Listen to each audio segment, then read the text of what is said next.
The difference between America and South Africa in 2002 was the amount of resource that people had available. I was mentoring a few young students at UJ, and in America, when I would gather with a few guys I was mentoring, we would all just say, let's meet at whatever restaurant or cafe or coffee shop, and we'd all show up. But here, let's all meet at 5 o'clock on Sunday. I go and pick up everyone in my Kombi, and then I drive us to wherever we're going to meet. I pay the bill, and then drop everyone off back at home.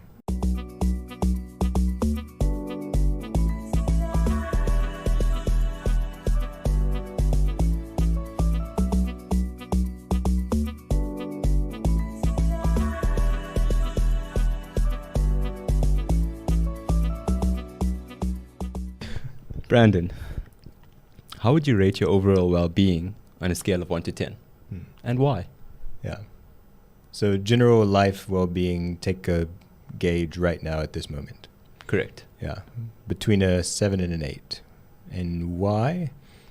I do work that's fascinating, that I think if I were outside looking in, I'd be jealous of my job. I work with interesting people. I see the best stories coming from Africa every day. I'm able to stay fit and active and healthy. I have a wife that loves me, and I love her too, so that's usually a good thing. Living in a town that is small enough to be quaint and know people and actually have relationships, but big enough to do significant things. And it's gorgeous. The surrounds are beautiful. Why isn't it higher than an 8? I don't know.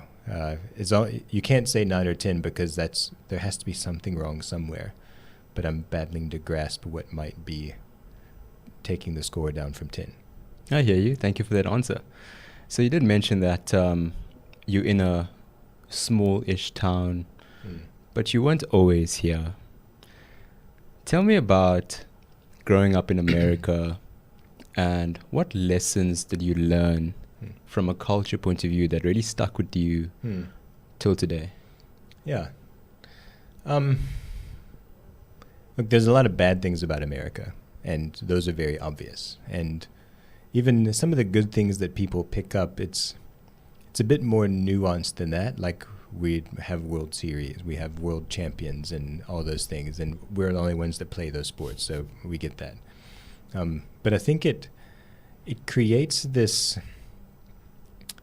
like winning mentality, and on the negative side, it's win at all costs, and we see plenty of that in business, like the Wall Street crash in 2008. That was win at all costs, and that's not positive. But the idea that you can win, and the idea that like do what it takes, and the hustle that's there, the entrepreneurial mindset is just kind of baked into American culture in certain pockets. And maybe, like, I've been gone for 19 years, so maybe it's gone away a little bit. But there's a built-in hustle and this get after it attitude that's just kind of there in the culture. Were you exposed to entrepreneurs growing up? No. My dad worked at the post office. My mom was an executive assistant. They did well in their work. They worked hard. So that's entrepreneurial in a way, but they didn't have the historic family background to take a risk and create something. But they worked hard in the roles that they were in. And where were the seeds planted for you to eventually pursue entrepreneurship? I think when I was in university, I was involved in a Christian ministry, an NGO, and we were they were talking about starting a branch of it, a franchise of it in South Africa, and that was exciting. Going to a new place was exciting. And I spent 2 months in Johannesburg in 2002, just kind of learning a different culture. It's my first time outside of the country, so that was formative, and just enjoyed it. I loved it. Joburg was exciting. It's still exciting. It's a little bit different now than it was in 2002, but it's an exciting city in an exciting country, and the narrative that's unfolding on the positive side, it's still very compelling to want to be part of building a nation.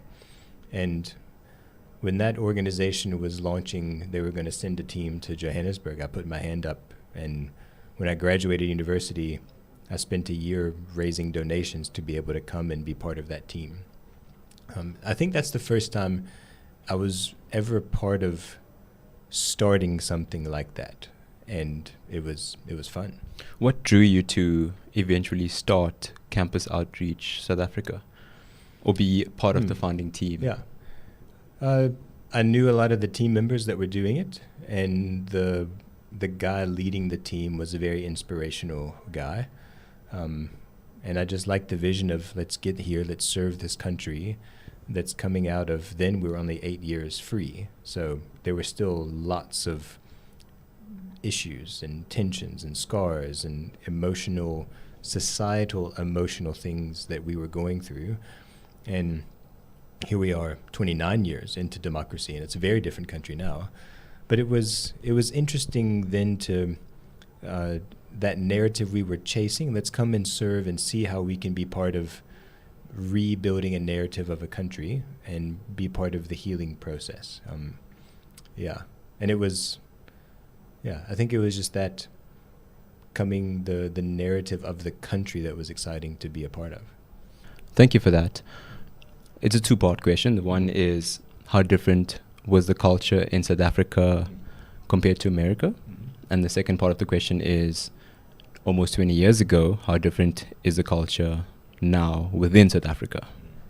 I think a massive difference, and it's not a soft thing, it's a very hard, tangible thing. The difference between America and South Africa in 2002 was the amount of resource that people had available, like disposable income, and you just didn't have it. I was mentoring a few young students at UJ, and in America, when I would gather with a few guys I was mentoring, we would all just say, let's meet at whatever restaurant or cafe or coffee shop, and we'd all show up. But here, let's all meet at 5 o'clock on Sunday. I go and pick up everyone in my Kombi, and then I drive us to wherever we're going to meet. I pay the bill, and then drop everyone off back at home. And this was white, black, colored guys that I was connecting with, so it wasn't one race or other. And that's just one little view into like a difference of culture. There's just little resource to go around to do some simple basic things that I think we took for granted in the US back in that time, and probably still do. Anyone with resource takes those types of things for granted. And beyond that, there wasn't much tangible culturally that was different outside of the normal stuff. Like, this is Africa, and there's 11 languages here in South Africa, never mind the hundreds or thousands across the continent. And like, that's a big difference, because in America we barely speak English, and here we've got that as one of the 11 official languages. And just that, the differences. South Africa is cosmopolitan, and America is very much not. You have a lot of urban, but it's all kind of monocultural, where here you've got multicultural in the same city. And only a few, like New York is cosmopolitan, it's from everywhere, but the bulk of America is not New York. Where the bulk of South Africa, every town you go to, you're going to mix with other people. And in terms of a mental point of view, how challenging was it to get your messaging across to these individuals? Maybe a better word to use was from an intellect point of view. So you did mention the economic side of things and those challenges, but more from an intellect and a mental point of view to these individuals that perhaps maybe had a fixed mindset. Was it challenging to get your message across? No. They were intellectually, I think the only barrier would have been second language or fifth language English versus first language English. But the rest of the intellect, there was no barrier at all. Once we got across a couple translational things, like this word in American kind of slang means this, where here it means something else, Like a moonbag is not a moonbag in America. There's a different word, but you can't say that word here. What's a moonbag? I'm not going to say that on your podcast. I've never heard the term moonbag before. Oh, really? Yes, Yeah. honestly. It's a satchel that you put things in. You used to wear it around your waist, and now people carry it across their shoulder. Okay, I know what you're referring to. Yeah. Got you. So you're part of Campus Yeah. Outreach South Africa for 8 years? Yeah, 7 years. 7-8 years. Could you walk us through some of the major lessons and learnings that you took from that experience? The first couple of years, it was very much in America we do this, and things work like this over in the US, and it just doesn't, like, you can't give that as your examples. That's just dumb. And that's been those first couple of years and putting my foot in it a few times and like, yes, that's how it is in America, but you're in South Africa now. It's different here. And being able to hear that and change, especially in my early 20s, where when you get late 30s and 40s, it's much more difficult to change. And I've seen a lot of Americans not get that right when they come over here a little bit later in life because they've had too much success with that where they grew up. And that must work the same everywhere in the world, you think? And actually, no, the world's different. So I think that's probably the main thing in being a learner of cultures, a student of cultures. So there's a white Zimbabwean guy, English, even though his surname was Serfontaine, that was in a group. There was a colored guy whose surname was Shabangu from Secunda, and another guy, Olefile. And so he was from Rustenburg. So they were all in a group that I was mentoring them in a small group. And we had hard conversations and at each other. And there was no power dynamic in that conversation, where normally there's power dynamics between how much resource you have, what town you're from, what your parents do. But in those conversations, in those gatherings, there was no power dynamic. We were 4 equal men, different ages, yes, different backgrounds, but we were there helping each other navigate life. Something that fascinates me is people's excuses. And I think that the excuses are valid. Just growing up in South Africa, going through what I went through, coming up from my background, it's valid. But now what? Excuses about what? Excuses about our environment, opportunities, about not being able to come from wealth, come from money, and not even that, it's opportunities and infrastructure in this country that perhaps in another first world country, it's completely different, right? So that's what I mean by excuses are valid. But now what? How do you get someone with those excuses to then actually be empowered and use it for fuel? Yeah, like we're here at the Stellenbosch University LaunchLab, and most of our founders are white. And we get a lot of flack for that. And our excuse is, well, that's the people that come. That's the people that come to us with the business idea, and especially from the Spinout side of things, mostly. But even here in the building, I mean, you're here. It's tough not being white because you kind of stick out. And it doesn't mean that we just be okay with it. There's a valid excuse as to where, like when you graduate with a BCom accounting degree, or maybe let me get away from that, industrial engineer.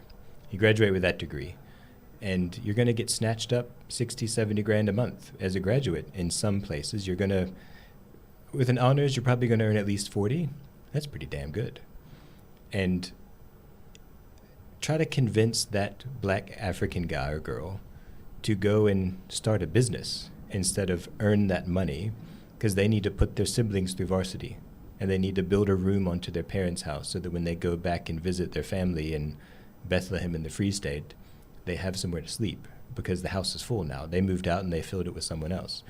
So there's those realities we need to get past in diversifying the leadership of companies here, It can't happen overnight, but we need to, if you don't have relationships with people and the social capital isn't able to bridge those gaps, there's no hope for that.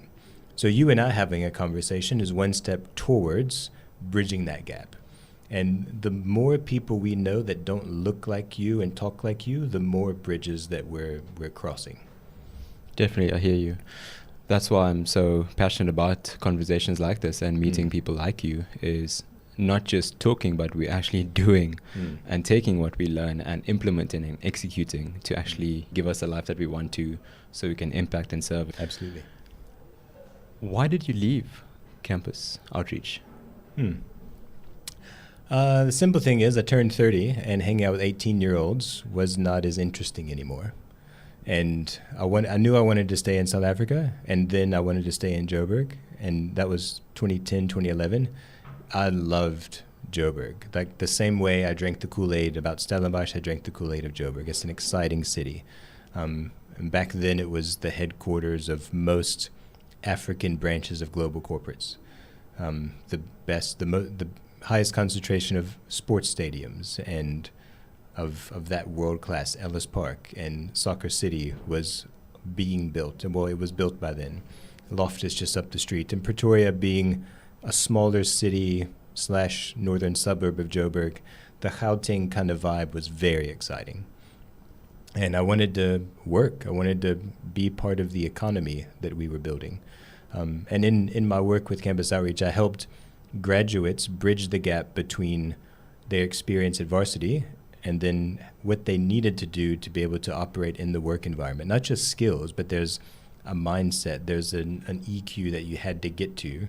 And if you're coming from like rural Swaziland and you study at Wits Tech, or it became UJ Bunting, and you have an accounting degree, there's a whole lot of different mental shifts you have to make and emotional shifts you have to make, not just skills and learning the technical bits, but being able to go to KPMG and operate in a team, it can be quite intimidating. So helping guys and girls get the handles for how to move into those spaces is what I was doing then. And I think I cast the vision so well for them that I believed it myself. And I'm like, well, let me be part of building this nation.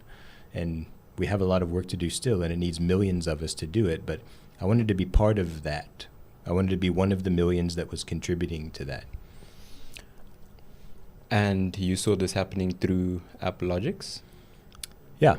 I was kind of just desperate for any job then. So I interviewed at a couple of different things, and my work permit status was an issue. I was on a volunteer visa, and it had to change to a work permit. And I interviewed at Deloitte, and they were very interested, 2 or 3 interviews there. I don't remember how many, and then work permit. They didn't want to sponsor, then wait. There's another VC, Edge Growth, went through 3 different case study interviews, and they were keen. And then we get to the work permit thing, and they started appealing that more, and they're like, no, we actually can't wait 6 months, so we need to find another candidate now. And AppLogix was willing to wait. So, yeah. Back to my culture question. Yeah. How different was the culture in AppLogix compared to campus outreach? I think the main difference would have been profit-driven, but the activity and the excellence that we had in campus outreach was the same at AppLogix. And that's, I think, one thing we brought in was very high standard of delivery, very high standard of excellence. And at AppLogix, we were working with MTN and Internet Solutions and Alexander Forbes, so we were building software products for all of them. And yeah, culture-wise, very high excellence, very high respect for each other. The team ages were about the same, so there wasn't much difference in that. The campus outreach team by that time had guys from the Congo, colored South Africans, black South Africans, and AppLogix was the same. So there wasn't much difference in that way. You were instrumental in the acquisition of AppLogix. In the changes internally that led to that. What were those changes? Yeah. When I joined, we were barely paying salaries. And there were 12 or 15 of us, something then. And every month, the first 6 months I was there, the leadership pulled me straight into strategy and culture conversations with them at the beginning. And it became quite clear in the first month that we had cash issues. So I joined a company that didn't really have profit month to month. And often the 3 directors would not take salaries in those early days so that the rest of us could get paid. And I think seeing their sacrifice was interesting. I gained a lot of respect for them in that. And we would do 8, 10, 12 projects at a time. I was the only project manager, and I was learning project management on the job. And they gave me a few templates and stuff, but then you just navigate it with humans after that. And we started, so rolling out the projects with the customers and everything, we were very smart and technically very smart. And we had built a lot of great software tools, and we knew it, and that was a problem. We were very arrogant in the way we related to customers back then. And to the place where we'd come back from a demo or a client meeting, and we just talk negatively about them in the office. And that creates negativity towards the work that the technical teams are doing. And they're like, well, why am I doing this? What's the point of this? Why be excellent in that? And we were also using new technologies, and we were only 15 people, but coding in .NET and coding in Java, and then learning a platform called K2. And then we were doing some other content management system, not WordPress or Wix, but before those were even created, some other system. So we're learning all these technologies. SharePoint we were doing a lot of work in. We were doing way too much with so few people. So you'd have 1, maybe 2 people that knew a certain technology or platform, and you're relearning every project.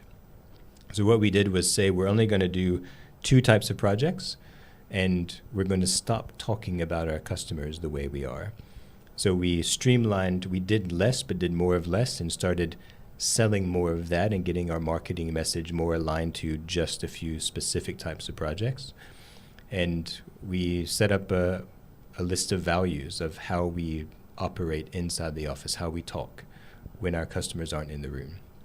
And that those 2 simple shifts, and having it come from the top down, and the humility of the directors to engage in that conversation, I think was key. So the 3 of them and myself, we led from the front in changing the way we spoke about customers and the way we spoke to each other. And was the goal to sell? No, the goal was to just do interesting work and make sure we were profitable month to month and could pay everyone's salaries. When did that shift and the directors actually started having conversation around possibly selling or exiting? So we had a very close relationship with tech, or more of an agency, Aqua Online, that was part of WPP already. And they were already starting to outsource a lot of tech to us, and we kind of bounced it around in the early days. And then that was part of the strategy change, and let's do that type of work because we see there's need for that with the Aqua Onlines and Base 2s, and now that's Wonderman in Joburg. We could see there was a lot of work coming down the pipeline, and there was requests coming from all over the place for us to do that. So let's stop doing work that's not that, and let's focus on that kind of work. So the strategy was just to do that, and then we weren't going direct to customers. We were going direct to those agencies and marketing ourselves to them. I see. And the technicalities around the deal, if you could sum up things that a founder should look for when they are considering a sale, what were those? What are some of those things that you would? So I don't know if that one is like the best poster story of it. It was almost Aqua Online was the way we were going to be sustainable, and then a strategic partnership with them without having to hire a whole sales team and client success team. We didn't want to go through all of that. We wanted to just to be a tech team. So through Aqua being acquired by WPP was a way for us to do the work that we wanted to do without growing in a way we didn't want to grow. We probably could have gotten more money. We probably could have gotten a more strategic partner, but it was a bit of a timing thing. Yeah. And then I wasn't a shareholder at that point. I was one of the leadership on the Exco, and the other three guys were shareholders. So it was more of a, I don't want to say desperation, but it was opportunist. Got you. And moving on to the next phase of your journey, I want to speak about spin-off companies. Firstly, could you describe what is a spin-off company and what makes them unique? Yeah. So a spin-off company is a business that's using technology that's mostly done in research from a research-focused institution. They take a piece of technology that they have done research on and then license that from them or buy that from the research institution and then make a business based on that technology. And normally that research institution will hold some kind of equity in that company, or they'll get royalties from the licensor or something like that. And does the university actually fund those companies? Sometimes, yeah. So not just university, there's science councils that do this kind of thing, other research bodies, so the Medical Research Council, the CSIR, the Council for Scientific and Industrial Research, the Agriculture Research Council, they all do similar things. I was on a call this morning with a CSIR spinout looking at a partnership with one of our spinouts in the health and medical space.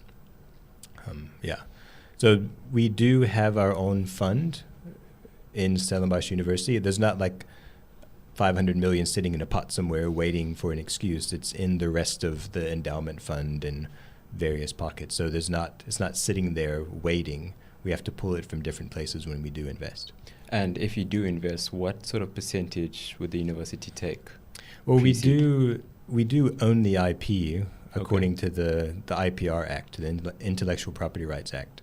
And it's our responsibility to make sure publicly funded technology benefits the public.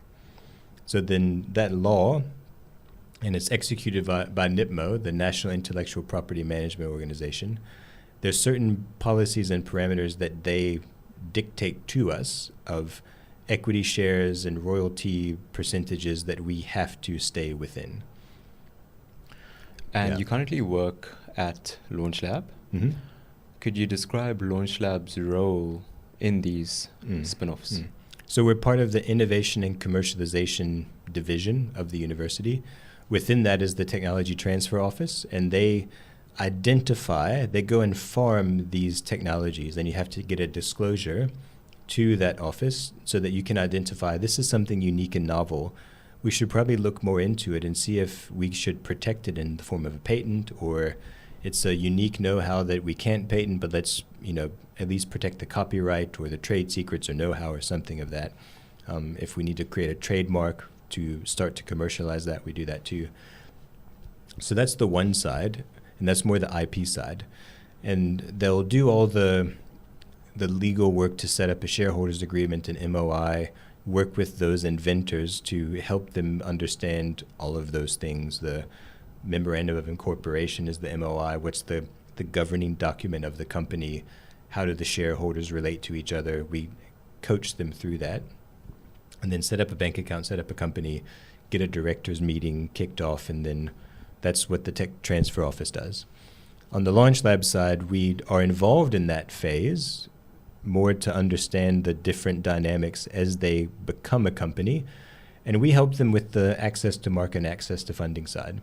So who is your customer? How do you find them? And then using our networks to navigate to get them in front of potential customers and investors. And how long does that relationship last for?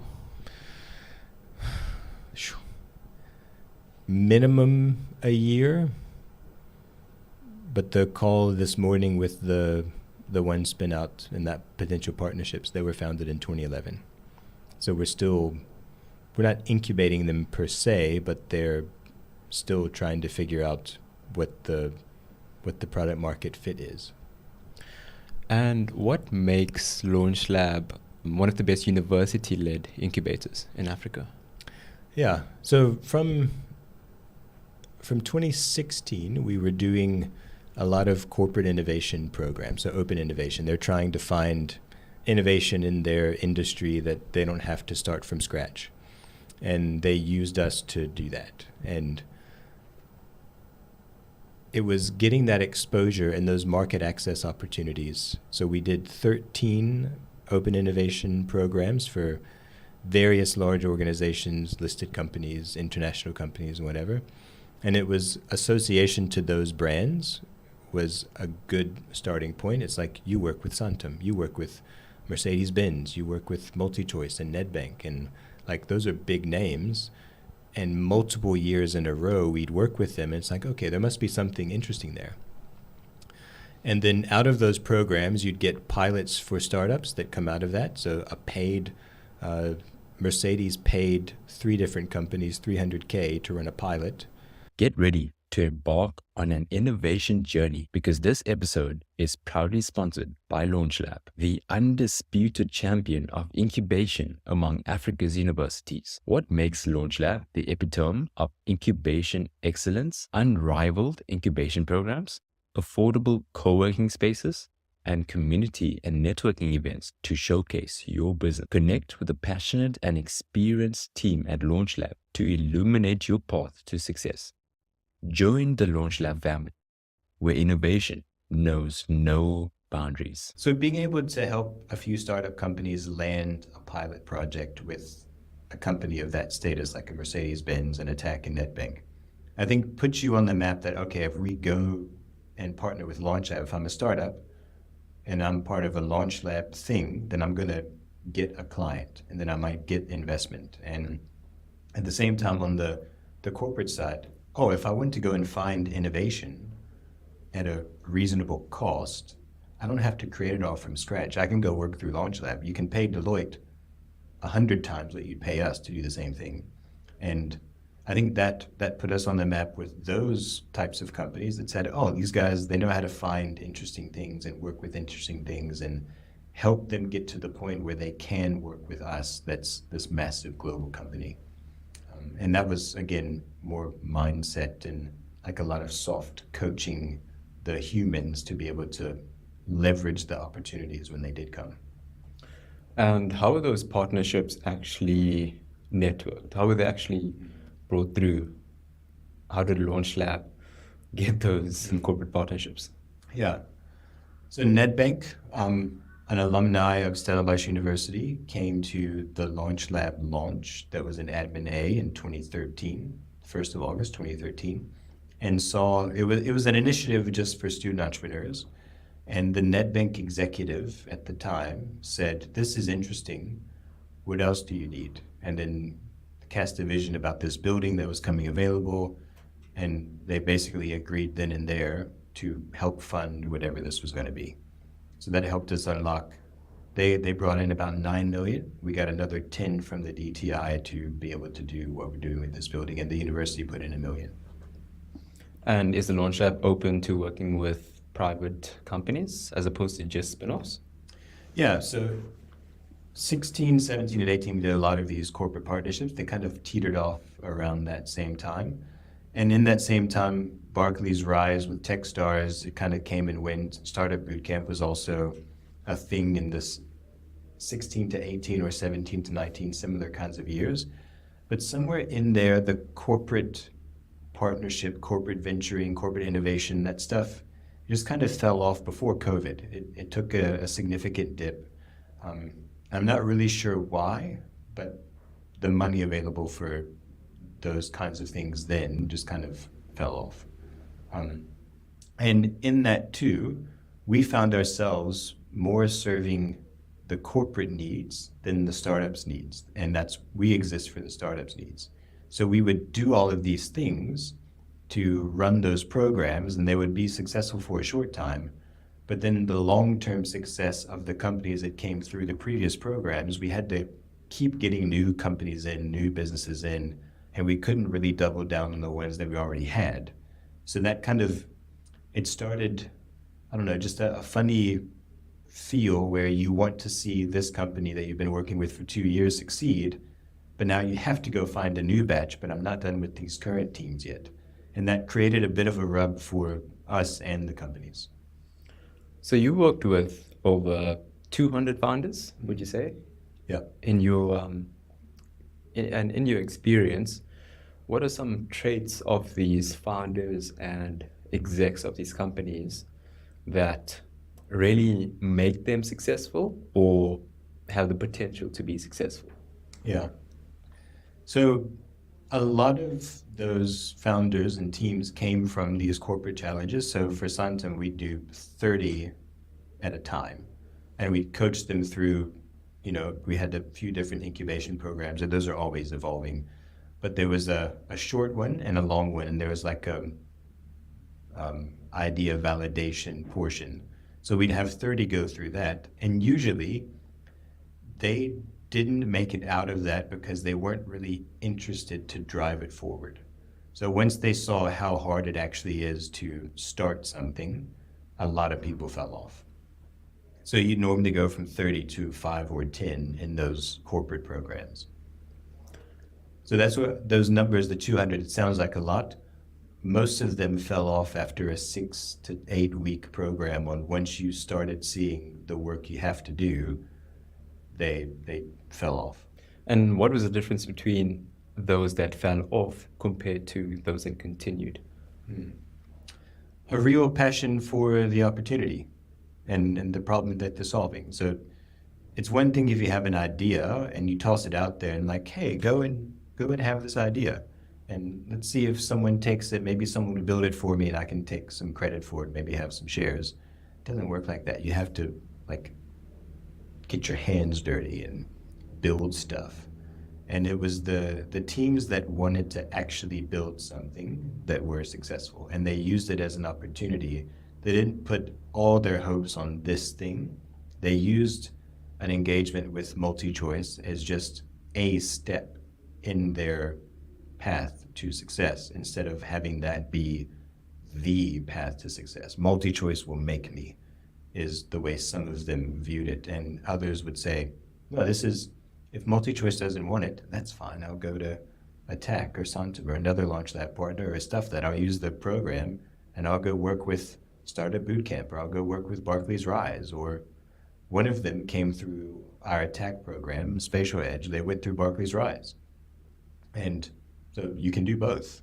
But they used our Attack program as a stepping stone. They used the Techstars program at Barclays as a stepping stone to get to where they are now.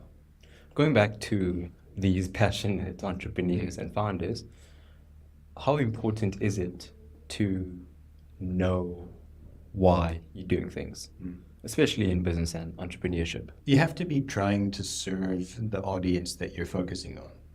And people can see a lack of authenticity. You can see it a mile away. So if you're just looking to make money out of a certain market, people will see that and you're not going to be successful. But you have to actually care about solving the problem that is in front of you, the one that you're talking about. And when you do that, when you actually care, and there's, not to get too hippie, but there's like an emotional angst. You cannot not solve that problem or build that business or create that product. That's when you know this is your thing. And all the ones that are on our orbit wall that have made notable success, and the ones that we talk about in podcasts and we write blogs about, those are people that could not solve the problem.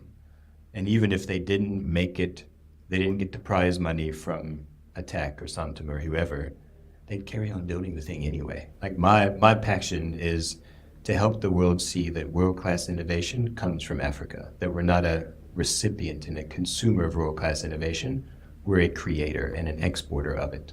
That's a very macro thing. And I was at LaunchLab for 6 years. I took 2 years off. I was still doing the same thing. Coming back, I'm just able to do it in a different context. I was working in different agri-industries, helping them commercialize their research that is absolutely profound and world-changing. So if you have a passion for the problem, whatever context you're in, you're going to solve it, even if someone's paying you or not. So money doesn't really factor in. You'll find a way to find money solving the problem if it is something that you should be doing, if you do have that innate thing that you were saying. What's the value of entrepreneurship in South Africa and Africa? The value of it. How are we going to get out of this poverty cycle? So there's a report that I use often. It's a platform built by London School of Economics and Imperial College of London and some of those big fancy European business research universities. And it looks at 14 different measures across 170 countries in the world and the national entrepreneurial traits of those countries. And almost in every African nation, the number one issue is startup skills. And like you hear that, you're like, no, but Africa is very entrepreneurial. People hustle like crazy. And like you see guys making things out of beads on the side of the road and painting different things, and people are doing all kinds of different things to make money. The street, when the tourists are in town here in Stellenbosch, the street performers that choreograph things and write songs and tune guitars, and they walk around and they busk. And we're very resourceful and entrepreneurial, but just enough for today. And then tomorrow I have to do the same thing, and tomorrow I have to do the same thing. And the startup skills that report talks about is how to operationalize things to create scale, to build more value and create wealth, really. And I don't know if it's really a bad thing that we don't have that in our culture on the continent, because it's like, well, today is today, and I'm going to get enough money to enjoy today. And there's something beautiful about that.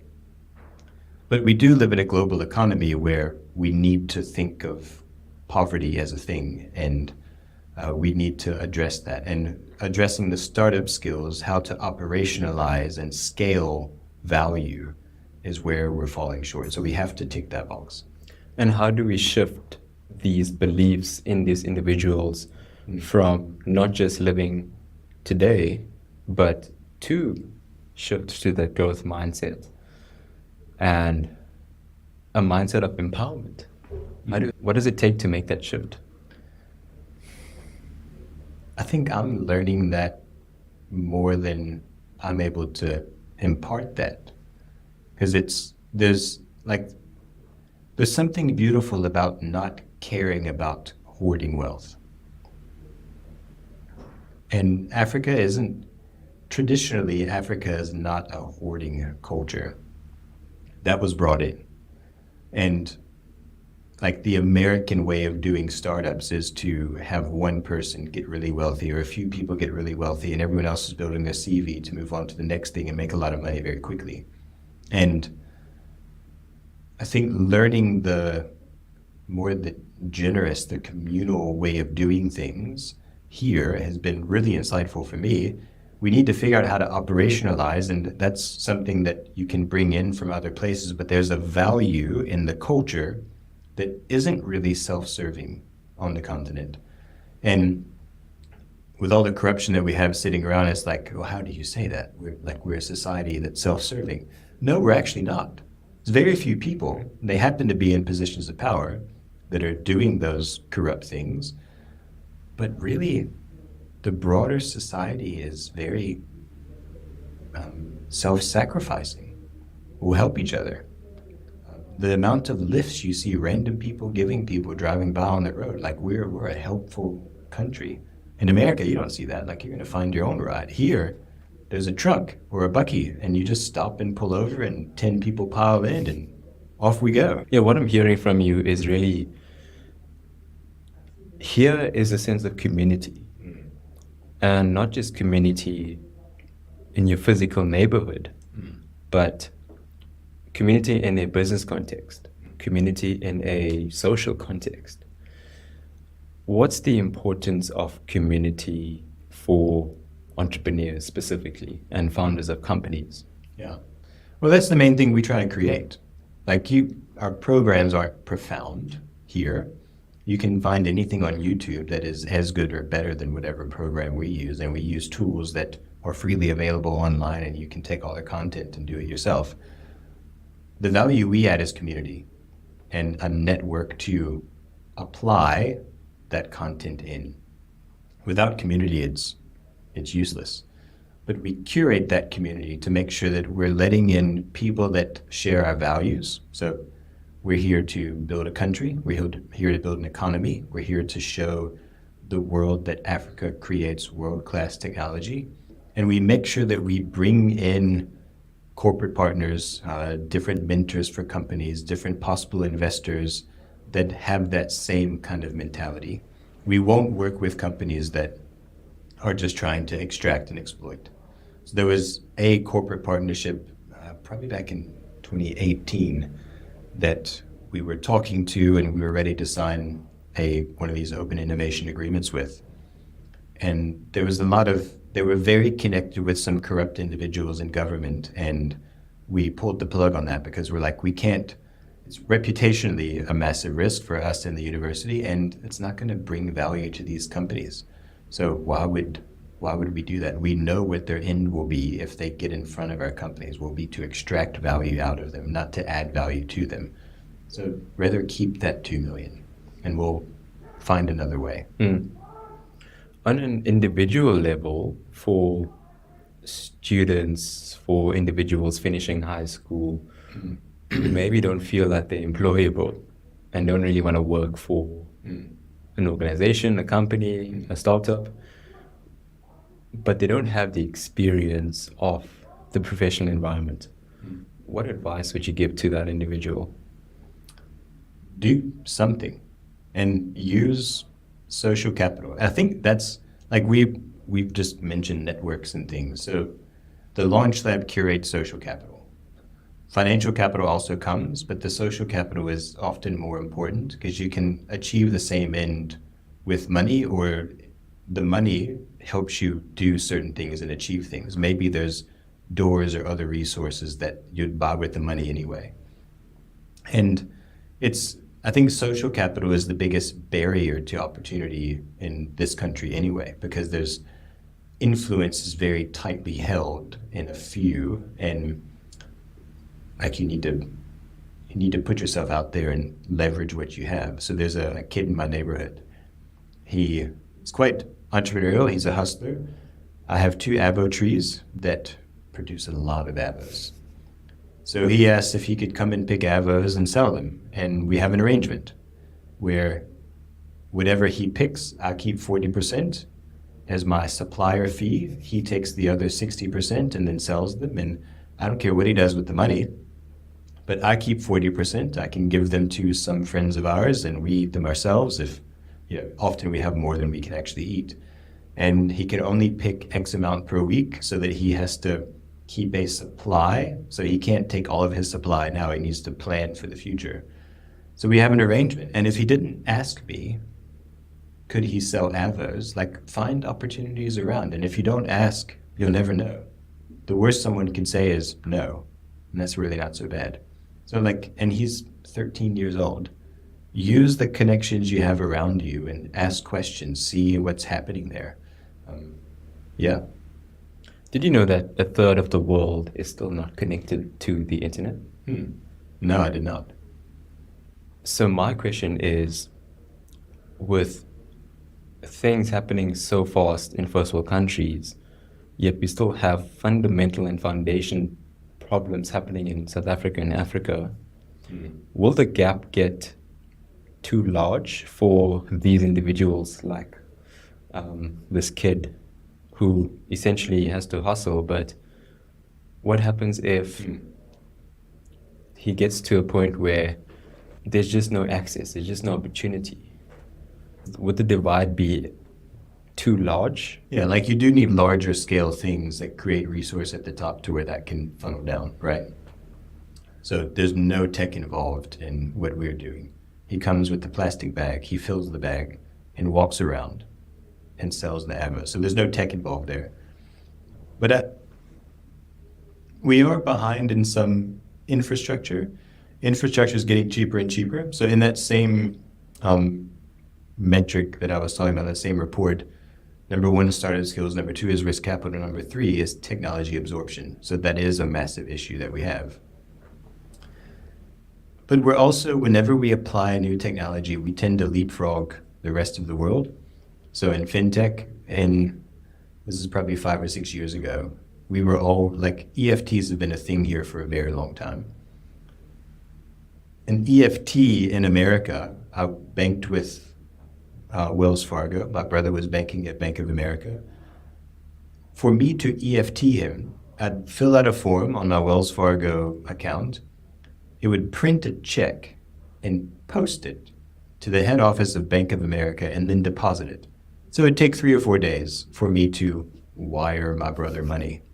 No ways. Yeah. And from the first day I got to South Africa, EFT was a thing, like back in 2003, 4. And that's only when I arrived. So like, we often leapfrog the rest of the world with technology like this because we don't have the old stuff. So we can easily get past the legacy and just go straight to the new thing. Amazing. There's a younger Brandon listening to this. What are 3 things that you would pass down or impart to this younger Brandon? Be patient. Yeah. Don't try to force an idea that you have of how things should be. It'll eventually get there. Just be patient. It'll happen in a way that isn't what you think is ideal now, but it'll be the right way. 3 things. Yes, give me 2 more. That was really good. Yeah. You're not so consequential. Everyone is replaceable. Everyone has value, but everyone is replaceable. And it'll look totally different with you not in the mix versus you in the mix, and that's also okay. But everyone's replaceable. 3rd one. Don't take things personally. It's usually not personal. It's usually very utilitarian, like this thing needs to be done, and people aren't dumb or evil in wanting to do it a certain way. So don't take it so personal. Get past that. Things happen as they need to, and everyone's just trying to get on with life and get things done. So there's a lot of, especially in a university context, there's a lot of toe stepping in politics and stuff, and people get bent out of shape very easily.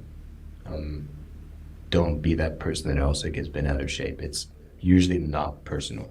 So just roll with it. Wise words for younger Brandon.